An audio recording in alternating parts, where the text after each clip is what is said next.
Habari za mchana ndugu zangu waandishi wa habari, ni wakaribishe makao makuu ya klabu ya Young Africans Jangwani. Tumewaita hapa mahususi kabisa ni kuzungumzia mambo makubwa mawili. Jambo la kwanza linahusu mchezo wetu wa CAF Champions League, hatua ya awali, mchezo wa marudiano dhidi ya Wydad kutoka Angola. Lakini kabla sijakwenda mbali sana kuingia kwenye ajenda hiyo, kwa kipekee kabisa nafikiri kuna umuhimu leo wa kujitambulisha. Mimi naitwa Ali Shaban Kamwe, mwenyekiti wa wasemaji na ndiye msemaji naisemea timu yenye nidhamu zaidi Tanzania. Ndiye msemaji ambaye naisemea timu Tanzania tutaingiza mashabiki uwanja wa Benjamin Mkapa. Na sio tu mashabiki, ndiyo msemaji ambaye mashabiki wa timu yangu wakiwa na nidhamu kubwa, siku ya kesho tutakwenda Benjamin Mkapa kufurahia mechi za Champions League. Na kwa nafasi yangu kama mwenyekiti wa wasemaji, nichukue fursa hii kulipongeza shirikisho la mpira wa miguu barani Afrika kwa uamuzi wao wa busara wa kudili na wahuni kwenye mpira. Mimi kama mwenyekiti wa wasemaji barani Afrika, jambo hili limenifurahisha na linaonyesha kwa kiasi gani CAF hawana muda wa kucheka na wahuni wowote katika football. Kileta uhuni, CAF watashughulika na wewe. Na sisi kama Young African Sports Club, tukiwa klabu yenye nidhamu, mashabiki bora, mashabiki wa mfano, kesho tutakuwepo Benjamin Mkapa kwa ajili ya mchezo huu wa CAF Champions League. Ajenda yetu ya kwanza nimesema ni mchezo huu wa hatua ya marejeano. Mchezo wa kwanza tumecheza Angola, tumeshinda kwa goli 3-0. Tunamshukuru Mwenyezi Mungu. Lakini mchezo wa marudiano ni siku ya kesho na utaanza majira ya saa 11 kamili jioni. Wageni wetu Wydad tayari wameshawasili nchini. Waliingia siku ya jana majira ya saa 10 jioni.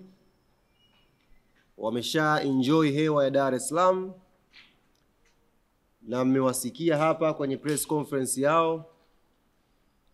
Bado hawajakata tamaa. Bado matumaini yao kwenye kupindua meza yako juu kweli. Wanaamini wanayo timu ya kuja kuishangaza Afrika kwa kupindua magoli 3 Benjamin Mkapa dhidi ya Young African Sports Club. Ni jambo zuri na ni mentality nzuri kimpira, na linatusaidia sisi kama Young African Sports Club kuto kubweteka hata kwa 1%. Tumeshinda goli 3, yes, lakini bado hatujafuzu kwenda kwenye hatua inayofuatia. Tunafuzu vipi? Ni kwa kuzimaliza dakika 180 mchezo wa nyumbani Benjamin Mkapa. Utamu sasa wa mchezo huu umeongezeka kidogo, kuna flavor imeongezea kwenye mchezo huu. Tumecheza mechi ya ngao ya jamii, tumeshinda goli 1-0. Yanga haichezi vizuri. Tumecheza ugenini dhidi ya Wydad ya Angola, tumeshinda goli 3-0. Yanga haichezi vizuri. Tumerudi kwenye ligi dhidi ya Pamba, mechi ya kwanza tumeshinda goli 3-0. Yanga haichezi vizuri. Na haya ni maoni ambayo yametoka kwenye platform mbalimbali. Wako wana Yanga wametoa hayo maoni, wako waandishi, wako wachambuzi, wako watu wasiojua hili wala lile, nao wametoa maoni yao. Na sisi kama taasisi tumepokea maoni yote. Yale ambayo ni mazuri tumekwenda kuyafanyia kazi, yale ambayo tuliona hayana maana tumeachana nayo. Sasa mazuri ni yapi ambayo tumeyafanyia kazi? Kilio kikubwa cha watu ambao walikuwa wanaifuatilia Young African Sports Club ni kwamba Yanga haichezi ule mpira wake kuna kitu kama kwenye mfumo hivi hakijakubali bado kuna vitu watu walikuwa wanavi-expect kwa Yanga bado hawajaviona. Niko hapa kuwahakikishia mashabiki, wanachama, wapenzi wa klabu hii na Watanzania kwa ujumla wanaopenda mpira, mfumo tayari umekubali. Siku ya kesho ni sawasawa na kwenye familia, ule usiku ambao mnalala kesho mnaamkia Christmas au mnaamkia sikukuu ya Eid. Ikifika asubuhi, cha kwanza ukifungua kabati unachukua nguo yako nzuri zaidi ili uweze kupendeza. Na sisi hivyo kesho Romain Folz ameingia kabatini, amechukua nguo yake ya kupendeza. Na kesho kile kiu ambacho mko nacho, ile shauku ya kuiona Young Africans iko imefungulia booster zote, kesho Benjamin Mkapa ili jambo linakwenda kuonekana 100% na uhakika. Tofauti unajua ya msemaji mimi na wasemaji wengine, ikitokea umeulizwa ipi tofauti ya Ally Kamwe na wasemaji wengine, jibu tu ni uongo. Ally Kamwe sio muongo. Nachowaambia hapa ni uhalisia, na inshallah kesho mtakwenda kukiona. Hakuna uongo kwenye maneno yangu. Mfumo tayari umeshakubali. Kesho tunafungulia booster zote. Tunataka tufuzu hii raundi kwenda raundi inayofuatia kwa rekodi nzuri.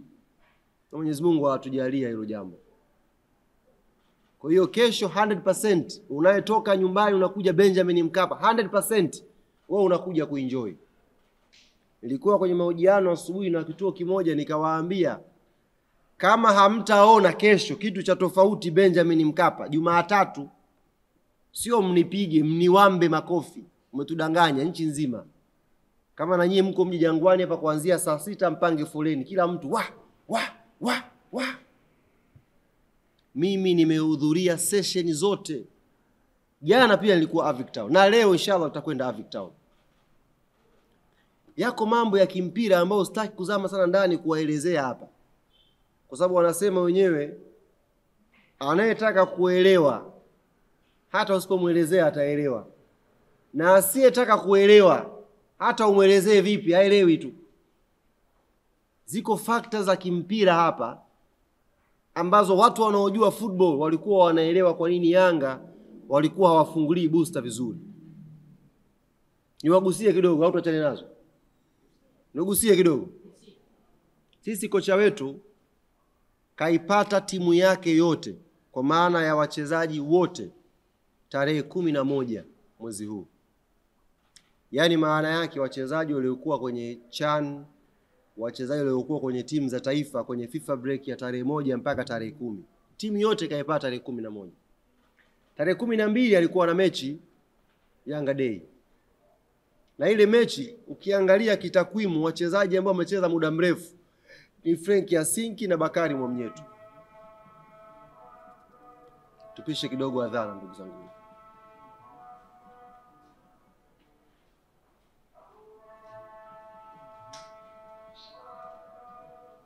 Niishia pale nilipowaambia kwamba tarehe 12 ndo mwalimu kapata timu, tukaenda tarehe 11, tarehe 12 tukaenda kwenye Yanga Day. Ilikuwa ni mechi ya kushowcase wachezaji ambao tumewasajili dakika 30, dakika 20, dakika 15, wanachama na mashabiki wetu waweze kuona hawa wachezaji wetu wapi. Tarehe 12 Yanga Day inaisha. Tarehe 13, 14, 15 kuna mechi ya ngao ya jamii. Na sio tu mechi ya ngao ya jamii, kuna Kariakoo Derby. Unajua kuna tofauti. Ngao ya jamii Yanga inaweza kacheza na Fountain Gate, kacheza na Singida, ikacheza na Azam. Ni mechi tofauti ngao ya jamii Young Africans zikicheza na Simba Sports. Hiyo ni derby tayari. Baada ya derby siku 3 baadaye tukisafiri kutoka hapa nyumbani Tanzania mpaka Angola tarehe 19, Yanga inacheza mechi ya kwanza ya Champions League. Ukiangalia hiyo ratiba plus safari ya kutoka hapa kuelekea Angola ambayo timu tarehe 17 imefika, iko hoi. Sababu dabi imeisha hapa, tushamshona mtu, watu wamerudi nyumbani, wamechukua nguo, wamekuja airport. Jiografia ya Afrika wote mnaifahamu. Toka hapa saa 10 unafika Ethiopia saa 2 na kama saa 3 4 pale kusubiri transit. Watu hawajalala hawa. Kutoka kwenye mechi ngumu wamefika pale, wamekaa airport 3 hours mpaka 4 wako pale. Baada ya hapo wanachukua ndege wanaingia Angola. Tayari siku imeisha hiyo. Hakuna mazoezi. Tarehe 17 Yanga haijafanya mazoezi. Tarehe 18 yanakuwa mazoezi ya kwanza na ya mwisho. Halafu timu inaingia uwanjani inamshona mtu goli 3 pale pale kwake. Mimi nitegemea watu wangepata wasiwasi hivi na hofu, checheto hivi, kwamba hii timu inafatiki, imesafiri away, imemshona mtu goli 3. Nilikuwa natarajia watu waogope. Lakini watu wakaona kama kawaida hivi. Na sisi technically hatukutaka kuingia kwenye ule mjadala kuanza kujibishana. Okay, Yanga imecheza vibaya, sawa. Yanga sio na nini, sawa. Watu hawa wanasahau siku hiyo hiyo agenda namba 1 Yanga imecheza vibaya. Agenda namba 2 Prince Dube afai kucheza, Yanga amekosa magoli mengi. Sasa unakosaje magoli timu inacheza vibaya? Yaani huyo striker anakuaje mbovu kama timu imecheza vibaya? Tukasema hapa kuna kaagenda hapa, kako hapa. Lakini haka agenda ukachunguza vizuri kana manufaa makubwa na Yanga kuliko hasara. Kana manufaa, yes. Kocha wetu huyu ni mpya. Technical bench 90% ni mpya. Tuna wachezaji 6 mpaka 8 si 9 wapya kwenye timu. Wanatakiwa waishi kwenye pressure ya Young Africans wanatakiwa waishi. Hii ni club kubwa. Kama unashinda 3 na watu wana demand kikubwa zaidi, kocha huwezi kulala. Unasafiri kutoka Angola unakuja hapa unamshona mtu goli 3. Unafanya rotation wachezaji 6. My dear brothers and sisters, wachezaji 6, 3 katikati ya uwanja ambako mpira ndiko unakopikwa. Unatoa viungo wako wote, unacheza mechi iliyopita unaleta 3 wapya. Timu inashinda goli 3. Yanga icheze vizuri. Na hatukutaka sisi kuingia kabisa kwenye huo mjadala, kwa sababu una manufaa makubwa na taasisi yetu kuliko hasara. Hasara ni hizo kelele tu za mitandaoni na ndo hasara yenyewe hiyo. Lakini ukifanya tathmini vizuri, huu mjadala na hasara zake una faida kwetu. Mwalimu atajiandaa vizuri. Hawa wachezaji wapya watajua wamekuja hapa, wamekuja kama Real Madrid ya Afrika hapa. Unashinda goli 3 na watu wamenuna. This is Young African Sports Club. So unashinda goli 1 unakuwa sherehe. Goli 3 mtu anakufa, clean sheet zinafuatana namna hii. Halafu watu hawana furaha. Hiyo ndo Yanga. Yaani mimi am very proud na hiyo mjadala yenu hiyo. Inaonyesha how big Young Africans tupo. Ingekuwa ni timu ya kawaida hii inampiga mtu goli 3 hapa, ingekuwa sherehe sasa hivi. Lakini hiyo ina prove kwamba hii taasisi ni kubwa. Young Africans ndio Real Madrid ya hapa Afrika. Kwa Tanzania hapa ndio kioo cha ubora wa mpira. Ndio maana Yanga ikiwa kidogo hivi hamna mtu atalala, kila mtu ataongea. Kila mtu ataongea kwake. Sisi tumemfunga Pamba goli 3, uchambuzi Yanga icheze vizuri. Iko timu moja hapa imecheza na watu 11 tu, hamna sabu. Bwana bleach zimwapendeza. Wameng'aa kule kwenye bleach, mtu anachambua bleach. That's the difference. Yaani hiyo ndo tofauti ya Young Africans na timu nyingine. Na sisi we are happy na hiyo mijadala. Endeleeni, inatumotivate na inaijenga timu kuwa imara zaidi. Kwa hiyo kesho, kwa hizi wiki 2 ambazo mwalimu amekaa na timu yake na safiri nayo, ameshajua nguo yake ya sikukuu ni ipi. Na ametuambia viongozi, kesho tunakwenda kuivaa nguo yetu ya sikukuu Benjamin Mkapa. Na ndiyo maana tumekuja na slogan inayosema mfumo umekubali.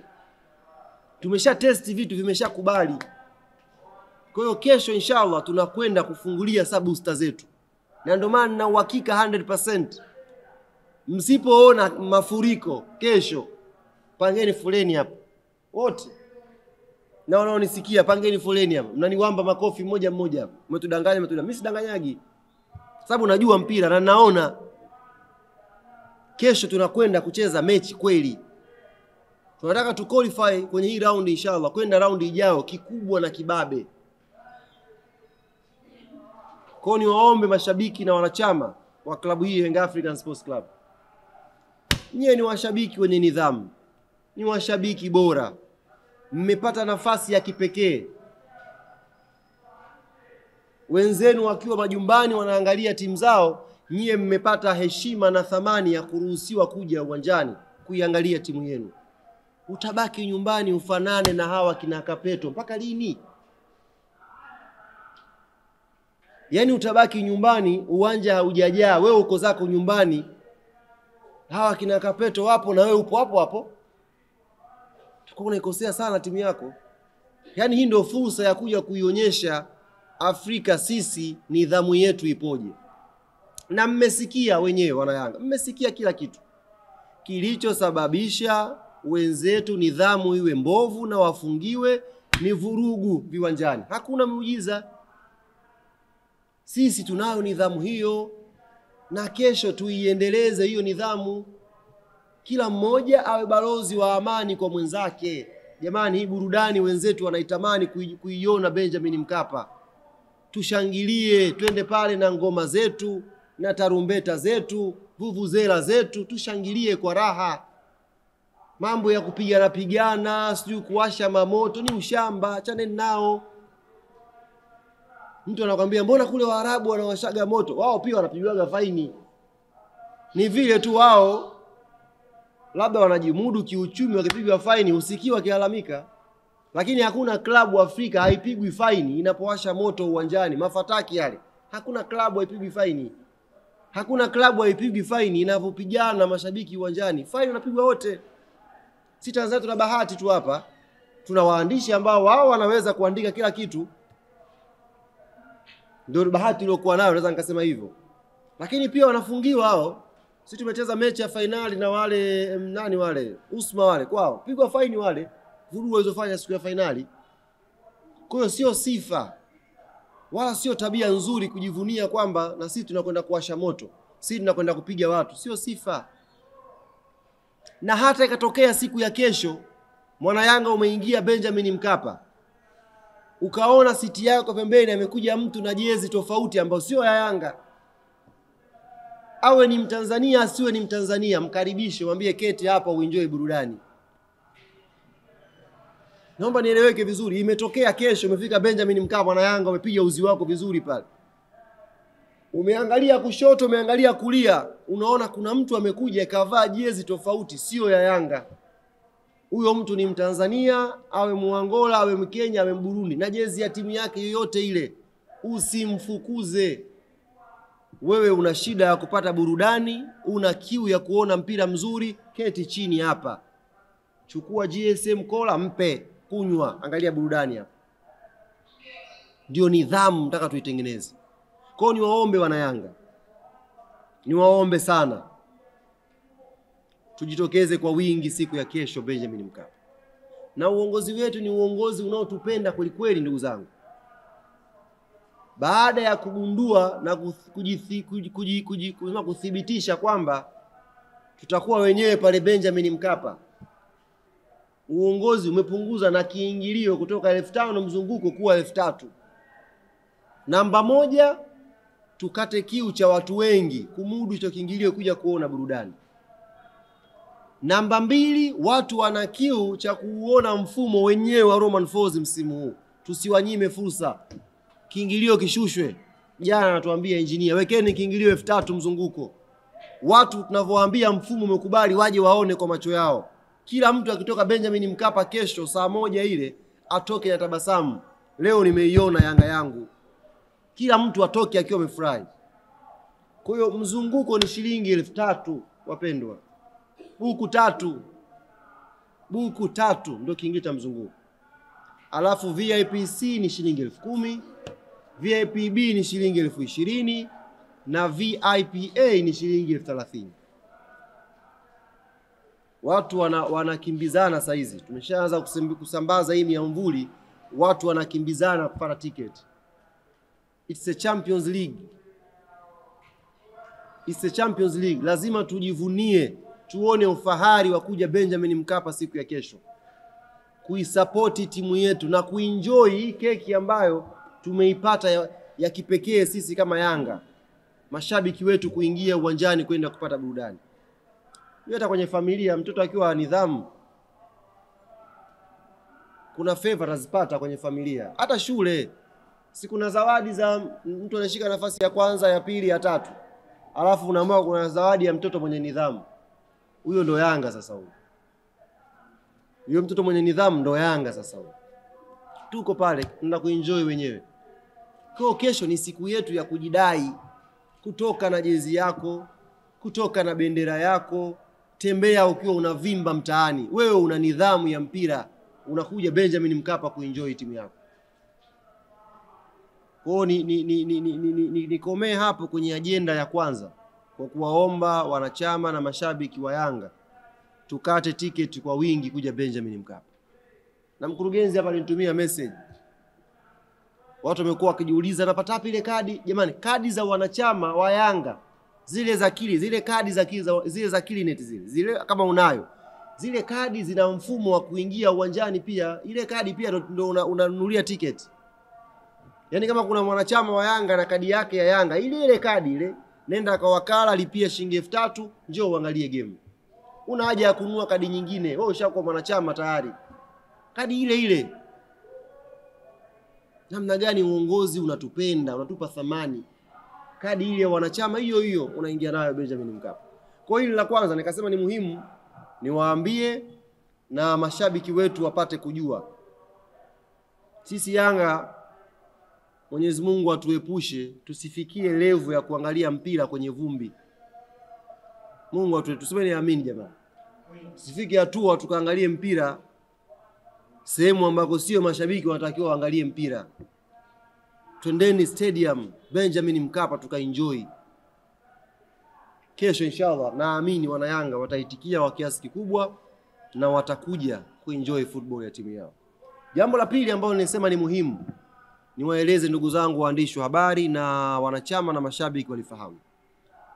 Tumepokea message nyingi kweli kweli, nyingi hazina idadi. Kila idara, mimi idara ya habari napokea message yangu, mkurugenzi anapokea, wanachama anapokea message yake, kina Arafati, kina engineer, dada yetu Zayana, message mfuzo tatiririka. Watu wakitutonya kwa lugha ya mtaani, tukitonywa. Kuna wimbi kubwa la jezi feki limeingia. Yaani tunatonywa kama viongozi mnalala. Kuna jezi feki nyingi mno ziko mtaani. Makontena kwa makontena yameshuka. Kuna mtu mmoja alimrekodia video, wallahi mpaka mwili wangu katikisika hivi. Mtu kapanga lundo la jezi feki namna hii. Sasa ndugu zanguni, narudia nilichowahi kusema miaka ya nyuma. Vita ya jezi feki sio vita nyepesi. Ni vita ngumu. Ni vita nzito pambana nayo. Tumetumia mbinu nyingi, tumeweza kupunguza madhara, sio kukomesha. Ieleweke vizuri. Tumefanya mbinu nyingi sana. Mtu mmoja aliniambia, kiongozi, tulishakuona siku moja umevamia godown la jezi feki. Tuendelee. Nikamwambia ndugu zanguni, tumeshatumia mbinu nyingi. Tulichofanikiwa ni kupunguza madhara, hatujafanikiwa kukomesha tatizo. Sasa sisi tumezindua jezi hivi karibuni.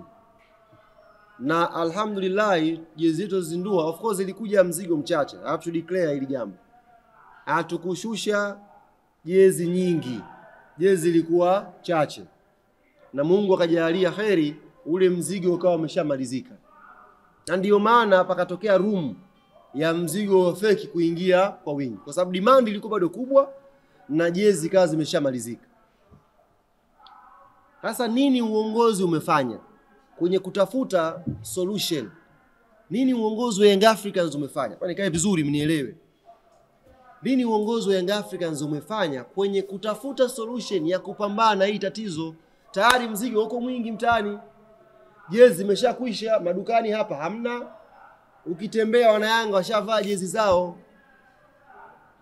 Uongozi kuna kitu umefanya tofauti mwaka huu. Na naamini hii itakuwa komesha.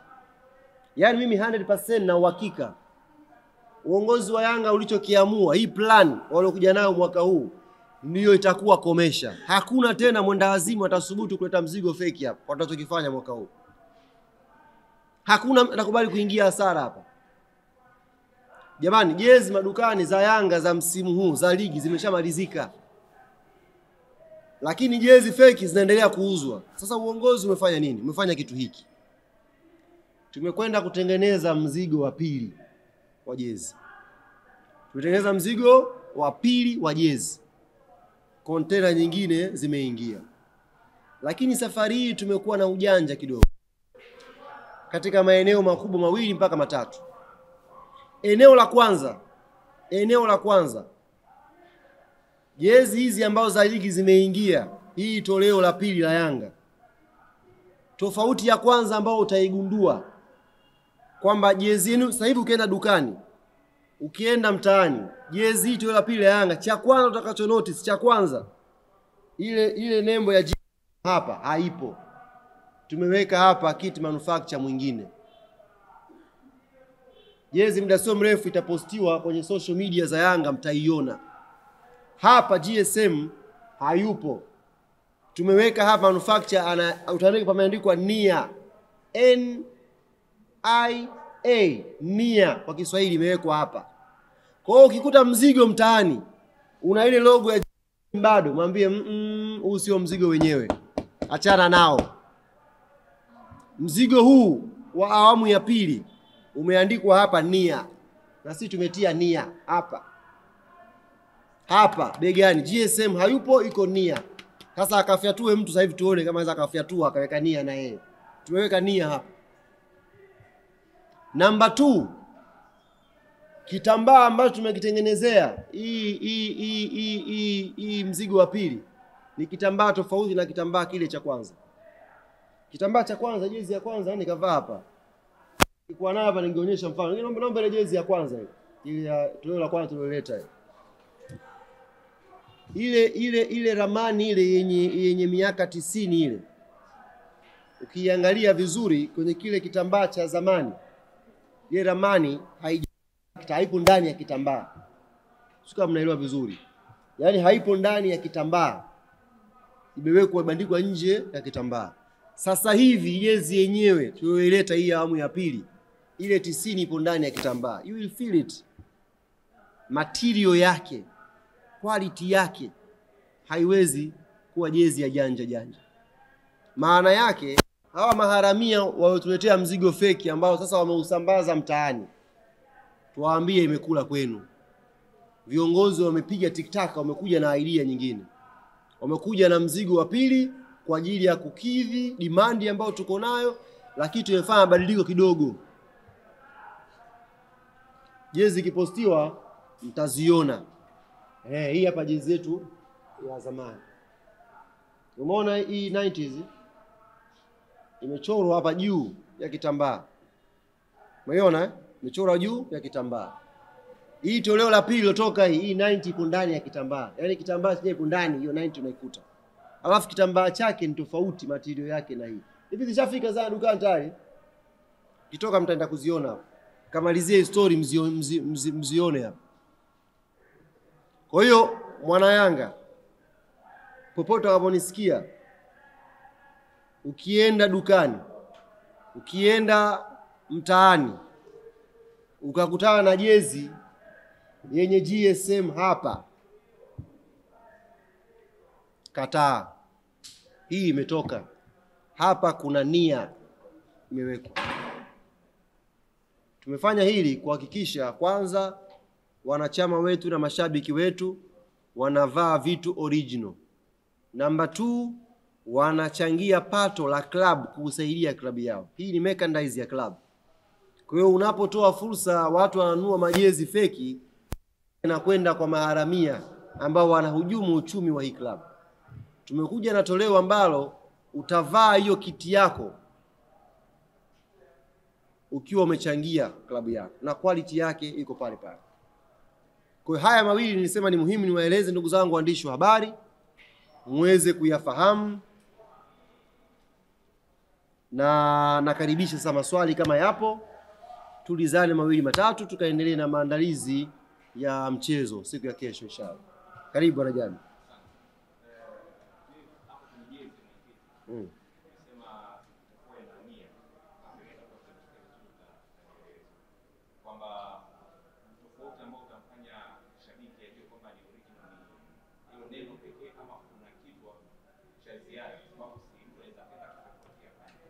Sasa utafatuaje shehe?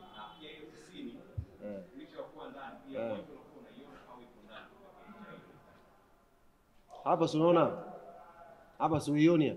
Ile unaiona ndani ya kitambaa. Nakwambia ipo ndani ya kitambaa. Yaani 90 ipo ndani, haijachorwa jua, ipo ndani ya kitambaa chenyewe. Kuna hiyo 90. Kwa namba 1 utaona hapa. GSM haipo, iko nia.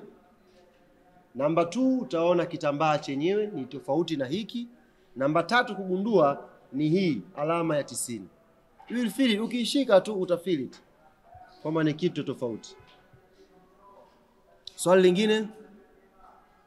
Karibu.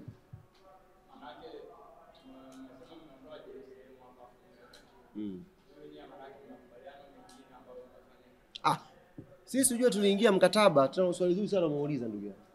Young Africans iliingia mkataba na GSM kwa ajili ya kutengenezea jezi na kusupply. Unaelewa vizuri? Sisi GSM jezi akitengenezea Hong Kong, akitengenezea Thailand, akitengenezea wapi, sio kesi yetu hiyo.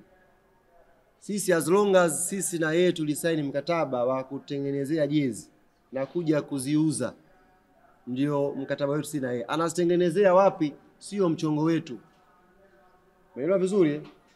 Hii nia ni katika namna ya kuweza kupambana na hili soko la maharamia. GSM bado ni mdhamini wa Yanga kwenye upande wa kits. Hajabadilika. Tofauti na timu nyingine, unakuta mdhamini, unakuta kit manufacturer, unakuta nani humo kwenye jezi. Sio kama mnaelewa vizuri hapa. Mkataba wa Yanga na GSM ulicombine kit manufacturer, kit designing, kit supplier. Atengeneze, design, atuletee, asambaze. Hiyo ndio mkataba wa Yanga na GSM. Anakwenda kutengeneza design ni nani? Haipo kwenye himaya yetu. Anakwenda kuprinti kiwanda kipi? Kampuni ipi? Haipo kwenye himaya yetu. Naelewa sijui. Kwa hata si ukimkuta hapa amekaa Adidas, ni GSM kaamua Adidas akae hapa ana print, na yeye GSM atakuwa amejiondoa kwamba kit manufacturer huyu ndio anaendelea. Lakini hapa alikuwa ana represent kwamba yeye ndio kit manufacturer, ndio kit designing na ndio ana supply. Na sisi hilo halitumuingilii. Nielewa vizuri eh? Ameweka nia namba 1 nimekwambia ni kupambana na jezi feki ambazo zimetapakaa mitaani. Hatutaki mwanachama wetu aendelee kuwapa hela watu ambao wanahujumu klabu yetu. Tunataka anunue jezi. Tungeongeza mzigo huu wa pili, tungeshindwa kupambana na hili soko. Na nimemwambia hii biashara ni biashara ngumu ya jezi feki. Tungeongeza mzigo huu, maana yake wale walioshusha makontena ya jezi feki wangekuwa wanachekelea. Sisi kama club nini mnafanya? Mnaandika tu posti, tunakemea vikali jezi feki, sio ina nini, lakini mshabiki wako akienda dukani anakuta mzigo hawezi kutofautisha. Kuna quality inakuwa inapungua ile original na fake. Lakini ni ngumu mashabiki wetu kutofautisha. Kwa hiyo tumekuwa tukiwanufaisha hawa watu miaka na miaka. Tukasema this time around tujaribu kitu kipya. Wakishapata hasara hawa hawatarudia kuhujumu hizi timu. Umeshusha mzigo wako mwingi huko mtaani, alafu Yanga wameintroduce toleo la pili lina version ya tofauti. Jezi za ligi hizo. Wewe ukiendelea na hiyo biashara wewe mwanaume, ukae pale Taifa umwage majezi feki uuzie watu, na watu washaambiwa kwamba jezi OG za awamu ya pili zina nia, hakuna mtu atanunua. Walionunua za kwanza OG ni hizi GSM wanavaa, ambao hawakupata na jezi ilikuwa chache, demand imeongezeka, wanatakiwa wanunue jezi ambazo hapa zina nia. Usiende dukani tena ukanunua GSM. Wafanya biashara wa jumla, namalizia hapa. Wafanya biashara wa jumla ni shilingi ngapi boss? Elfu? Wafanya biashara wa jumla jezi kwa jumla ni shilingi 28,000 na zinapatikana kwa Sunderland the only one pekee. Wafanya biashara wa jumla, narudia, jezi za jumla zinauzwa shilingi 28,000 na zinapatikana Sunderland the only one pekee. Hapa hazipo, kule GSM hazipo, ni Sunderland the only one pekee. Shilingi ngapi reja reja jezi? Dukani ukienda jezi ni shilingi 40,000. Jumla 28 kwa Sunderland the only one. Ndio unanunua balo, wewe utachagua. Dukani hapa Jangwani sasa hivi ukinisikia ukija unanunua toleo lako la pili la Yanga shilingi 40,000 hapa sasa hivi ukija unapata. Na kesho wana Yanga ambao hamkupata jezi, ziliwahi kuisha, waini hapa Jangwani. Leo tunauza mpaka usiku na kesho inshallah tutapaka usiku zitakuwepo. Swali lingine? Wewe auliza. Wewe ushauliza? Kwa mnachangia twende.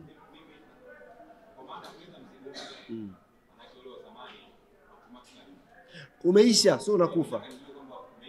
Umeisha. Tumezungumza mwanzo, tuleta pisi ambazo hazikuwa kubwa na mzigo tayari umekata. Tukataka tuongeze mzigo wa pili. Na ndio tunafanyaga hivyo. Unaongeza sasa la pili. Kabla hatujafanya hiyo process ya kuongeza mzigo wa pili, tayari maharamia wa jezi feki wameshashusha mzigo. Uko, yani nyinyi mashahidi waandishi mnapita mnaona majezi feki yako hivi. Tukasema tutaendelea kuposti. Bwana, tunachukua hatua kali kwa anayeuza jezi feki. Tutapita na mtaani tuanze kukimbizana na watu. Sababu utamkamata mmoja. Watu wameingiza pisi 400,000. Wewe unamkamata mmoja na pisi 10,000. Haujasaidia sana, umezifanyia tu promotion. Yaani ndio watu na huko jezi zimeingia. Wewe mtu ambaye alikosa jezi ndio unampa ujumbe jezi zipo, nenda kachukue.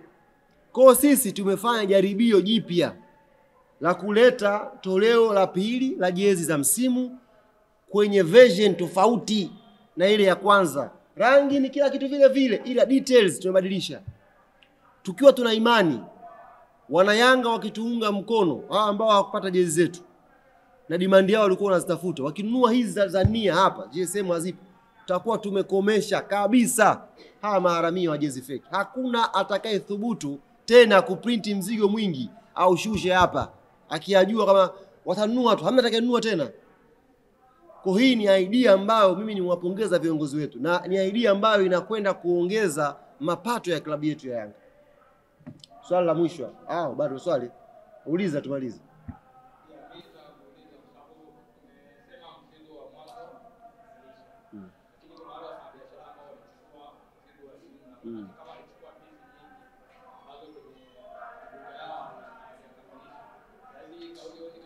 We have done our research, bro. Tumefanya research yetu.